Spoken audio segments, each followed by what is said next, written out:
আসসালামু আলাইকুম সবাইকে। আজকে টপ 10 মার্কেট রিভিউ স্বাগত জানাচ্ছি। আজকে 25 জুন, সপ্তাহের শেষ কর্মদিবস, বৃহস্পতিবার।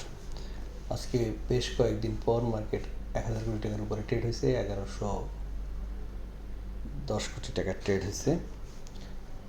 আজকে টপ 10-এই ট্রেড হয়েছে 279 কোটি টাকার। 10 নম্বরে প্রগতি ইন্স্যুরেন্স। আজকে আমরা প্রগতি ইন্স্যুরেন্সকে একটা ভলিউম দিয়ে হল্টেড হতে দেখলাম 83 টাকা 30 পয়সায়। 21 লাখ শেয়ার ট্রেড হয়েছে। এনসিসি ব্যাংক গত কয়েকদিন 15 টাকা 90-তে দাঁড়িয়ে আজকে 10 পয়সা বেড়েছে। 1 কোটি 30 লাখ শেয়ার ট্রেড হয়েছে। বিডি থাই ফুড আজকেও তার যাত্রা অব্যাহত রাখছে। 22 টাকা ক্লোজ হয়েছে। 1 কোটির উপরে শেয়ার ট্রেড হয়েছে। 7 নম্বরে মালিক স্পিনিং কয়েকদিন যাবতীয় টুকটুক করে বাড়ছিল। আজকে 32 টাকা 40 পয়সা ক্লোজ হয়েছে। 80 লাখ শেয়ার ট্রেড হয়েছে।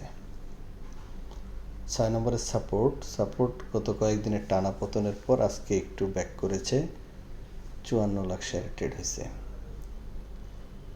ব্র্যাক ব্যাংকও কয়েকদিন পতনের পর আজকে 30 পয়সা মতো বাড়ছে। 46 লাখ শেয়ার ট্রেড হয়েছে।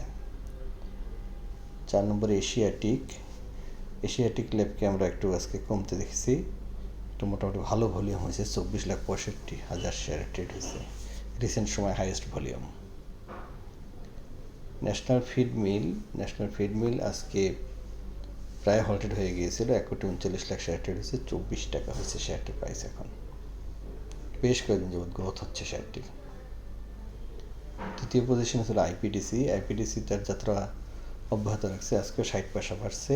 1 কোটি 14 লাখ শেয়ার ট্রেড হয়েছে। 1 নম্বরে হলো বেক্সিমকো ফার্মা গত 2 দিন ডিভিডেন্ড ডিক্লারেশনের পরে 2 দিনই পতন হয়েছে। আজকে 140 টাকার নিচে নেমে এসছে। 32 লাখ শেয়ার ট্রেড হয়েছে। সবাইকে ধন্যবাদ।